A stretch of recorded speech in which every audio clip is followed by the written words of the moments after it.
پنجاب میں جو رنجیت سنگھ کی سلطنت تھی اس نے ہمیشہ جب بھی برٹشرز کو ایسٹ انڈیا کمپنی کو ضرورت پڑی اپنے علاقوں میں وسعت کرنے میں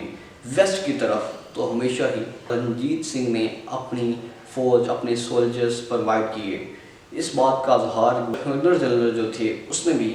واضح طور پر کہا، وہ کہتے تھے کہ اس نے کہا تھا اور اعلان کیا کہ اگر رنجیت سنگھ ہماری مدد نہ کرتے تو ہم ویسٹ کی طرف، ویسٹ کی سائڈ کا ایریا سب کانٹیننٹ کا کبھی بھی قبضہ نہیں کر سکتے تھے اور اپنی حکومت نہیں جما سکتے تھے۔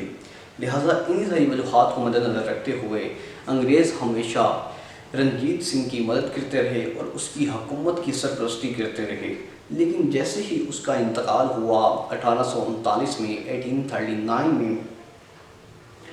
تو ہلچل مچ گئی، تھوڑی پریشانی ہو گئی، مشکلات کا سامنا ہو گیا کہ لوگ سوچنے لگ گئے کہ اب برٹشرز پنجاب میں حکومت کریں گے کہ یا رنجیت سنگھ کے وارث جو اس کا بیٹا تھا دلیپ سنگھ جس کا نام تھا، یا وہ حکومت کرے گا، جس کی عمر صرف اس وقت 3 سے 4 سال تھی۔ لیکن اس کی ماں نے واضح طور پر اعلان کیا کہ جو حکومت کا وارث ہے وہ اس کا بیٹا رنجیت سنگھ کا بیٹا ہے۔ اس وقت تو 1 سے 2 سال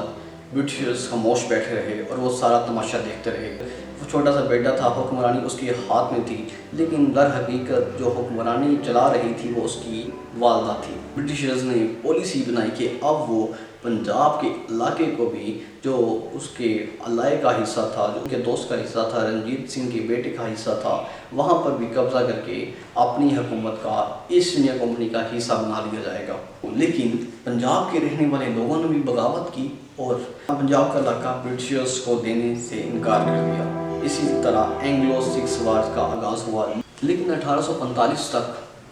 برٹشرز ان سے سکھوں سے جنگ جیت گئے اور پورے کا پورا پنجاب پر انہوں نے قبضہ جما لیا۔ قبضہ جمانے کے بعد انہوں نے پالیسی بنائی، برٹشرز نے اینگلو سکھ وار کا آغاز کیا تو بہت ہی جلد وہ اس میں کامیاب ہوئے اور انہوں نے پنجاب کے علاقے پر قبضہ جما لیا اور وہاں پر بھی برٹشرز کی حکومت کا اعلان کر دیا۔ لیکن اب معاملہ یہ تھا کہ سوچ میں پڑ گئے کہ اب وہ رنجیت سنگھ کے وارث دلیپ سنگھ کے ساتھ کیا سلوک کریں گے، یا تو اسے قتل کر دیں یا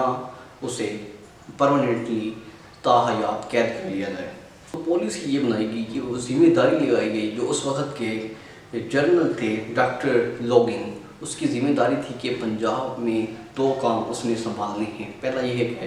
دلیپ سنگھ کی ذمہ داری اس پر ہے کہ وہ بغاوت نہ کرے اور اس کی دیکھ بھال کا خیال رکھے، اسے ہر چیز پرووائڈ کی جائے۔ اور دوسری ہے کہ اس وقت پنجاب کی حکومت کے پاس، دلیپ سنگھ کے پاس کوہ نور ہیرا تھا جو اس سے لے لیا گیا تھا، اور یہ اس کی ذمہ داری تھی گورنر ڈاکٹر لوگن کی کہ وہ کوہ نور ہیرے کو محفوظ رکھے اور اسے جلد بدیر کوئین کے پاس منتقل کرے کہ وہ اپنے تاج میں اسے پرو لے اور اپنی شان و شوکت میں اضافہ کر سکے۔ ڈاکٹر لوگن نے پہلا یہ کام کیا کہ اس نے دلیپ سنگھ، کیونکہ اس وقت وہ تھا 13 سال کا 14 سال کا بچہ تھا، اس نے اس کی اس طرح تربیت کی کہ مشنریز اس کے ارد گرد کر دیے، اس کی تربیت کے لیے عیسائی پادریوں کو رکھ لیا کہ اس کی تربیت کرنا شروع کر دی۔ اس نے پالیسی بنائی اور پادریوں کی ذمہ داری لگائی کہ آپ نے اس کا مائنڈ چینج کرنا ہے اور اسے سکھ مذہب سے عیسائی مذہب کی طرف آپ نے لے کے آنا، اور وہ اس حد تک کامیاب ہوئے۔ اور دلیپ سنگھ اس کے ساتھ ساتھ آمادہ بھی ہو گیا کہ وہ انگلینڈ میں جا کر وہاں پر تعلیم حاصل کرے گا اور عیسائی مذہب کے مطابق زندگی گزارے گا۔ اور یہ ساری حقیقت ان سے چھپائی رکھی کہ تمہارے والد رنجیت سنگھ کتنے بڑے لیڈر تھے اور ان کا ہمارے ساتھ کیسا تعلق تھا، اور وہ ہمارے حمایتی تھے اور ہم ان کے حمایتی تھے۔ کیونکہ اگر دلیپ سنگھ یہ حقیقت جان جاتا اپنے والد کے بارے میں، اپنے والد کی شجاعت اور بہادری کے بارے میں، یہ لازمی تھا کہ وہ انگریزوں کے خلاف اعلان بغاوت کرتا۔ لیکن ڈاکٹر لوگن نے اس کا مائنڈ چینج کیا اور کہا کہ تم ایک عیسائی ہو، لہٰذا تمہیں عیسائی مذہب کے مطابق زندگی گزارنی چاہیے، تعلیم حاصل کرنی چاہیے، اور اس کا بہترین موقع تمہیں انگلینڈ میں مہیا ہوگا۔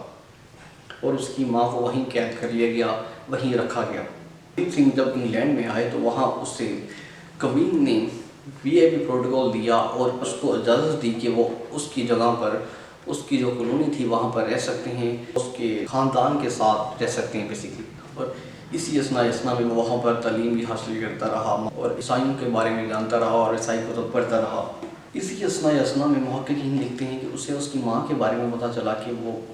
سب کانٹیننٹ کے کسی علاقے میں بیٹھی ہے اور اس کی آنکھیں نہیں ہیں اور وہ اندھی ہو چکی ہے، اور تاریخ دان یہ نہیں بتاتے کہ کس نے اسے بتایا، لیکن یہ بتاتے ہیں کہ 2 سے 3 بار اس نے خط لکھنے کی کوشش کی اپنی ماں کو اور اس کا حال و احوال پتہ کرنے کی کوشش کی، لیکن انگریزوں نے اس کا خط اس کی ماں تک پہنچنے نہیں دیا۔ لیکن وہ کوششیں کرتا رہا، انگریزوں سے درخواست کرتا رہا کہ وہ اسے اس کی ماں سے ملنے دیں۔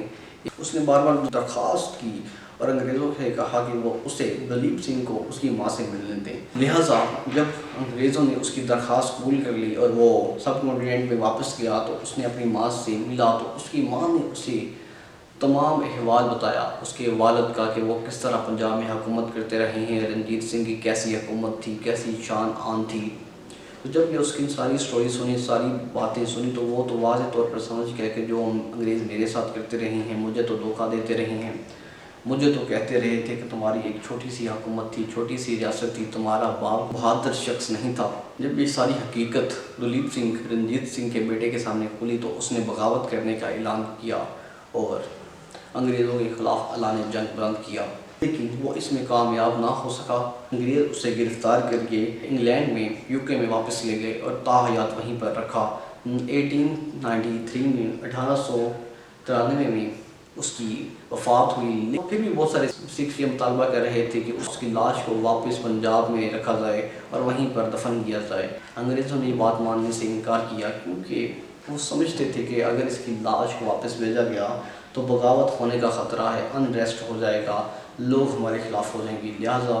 اس کی لاش کو وہیں انگلینڈ میں رکھا گیا، وہیں پر دفن کر دیا گیا۔ یہ ہم نے ایسٹ انڈیا کمپنی کے تعلقات سکھوں کے ساتھ کیسے تھے وہ ہم نے آپ کو بتائی۔ اگلی ڈاکومنٹری میں ہم آپ کو بتائیں گے کہ جو اکنامی دنیا کی 25% مارکیٹ کو گھیرے ہوئے تھی، سب کانٹیننٹ کی برصغیر کی اکنامی،